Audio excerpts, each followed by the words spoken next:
history's most feared drug lord. Pablo Escobar, the devastating Colombian kingpin who ruled the world's most complex and far-reaching drug trade, and killed thousands in the process. At his extravagant estate in Puerto Triunfo, Escobar also built a private zoo filled with hippos, giraffes, elephants, and other animals. Hippos still roam the grounds today.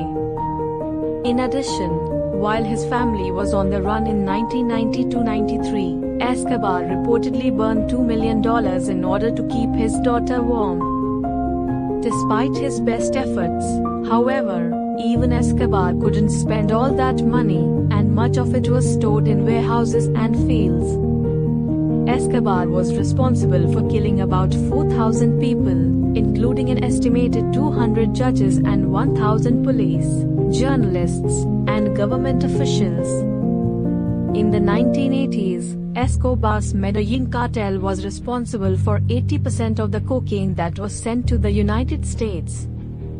Before getting into the drug trade, Escobar sold stolen tombstones to smugglers and was also into the business of stealing cars. Pablo Escobar was born in Rio Negro, Colombia in 1949. His father was a farmer, and his mother was a school teacher. In 1976, a 27-year-old Pablo Escobar married Maria Victoria Arnau Velejo, who was then just 15. Pablo Escobar bought a yacht specifically for flying his cash. Escobar is said to have smuggled cocaine into plane tires. Depending on how much product pilots flew, they could earn as much $500,000 per day. In an attempt to change the laws of extradition, Escobar offered to pay Colombia's debt an estimated $10 billion. Escobar spent around $2,500 a month on rubber bands used to hold his money. Escobar's earnings peaked at an estimated $30 billion. Escobar made the Forbes Billionaires list of the world's richest people 7 years in a row beginning in 1987 and peaked at number 7 in 1989. In the late 1980s, Colombian authorities seized some of Escobar's enormous fleet, including 142 planes, 20 helicopters, 32 yachts, and 141 homes and offices.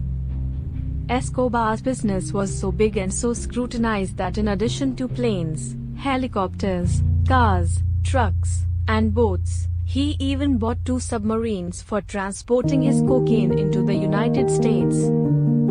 At the height of the drug trade, Escobar smuggled up to 15 tons of cocaine each day. Pablo Escobar's support of the poor earned him the nickname Robin Hood. Other popular nicknames for Escobar were Don Pablo and El Patron. Among the possessions that authorities found in Escobar's home was a Spanish translation of the self-help classic, The Power of Positive Thinking. About 10% of Escobar's earnings were lost to spoilage. Rats likely consumed a bulk of those bills. Escobar's luxury prison was referred to as La Catedral. La Catedral housed a casino, a nightclub, and even a spa. Following his death, Escobar's lavish Colombian estate was transformed into a theme park featuring animals, life-sized dinosaur models, Escobar's collection of classic cars, and more. Pablo Escobar's greatest fear was extradition. No matter what happened, he didn't want to spend his final years in an American jail cell. Despite his horrific business dealings, Escobar did fund a number of programs to help Colombia's poor residents. He gave money to churches and hospitals, established food programs, built parks and football stadiums, and created a barrio. Escobar used his extraordinary wealth and popularity to get himself elected to Colombia's Congress. The biggest single cocaine shipment Escobar ever made to the United States weighed a whopping 51,000 pounds.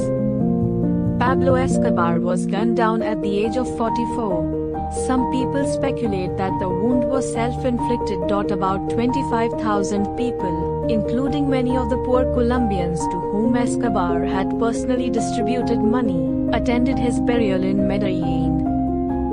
Thanks for watching. Subscribe for more videos.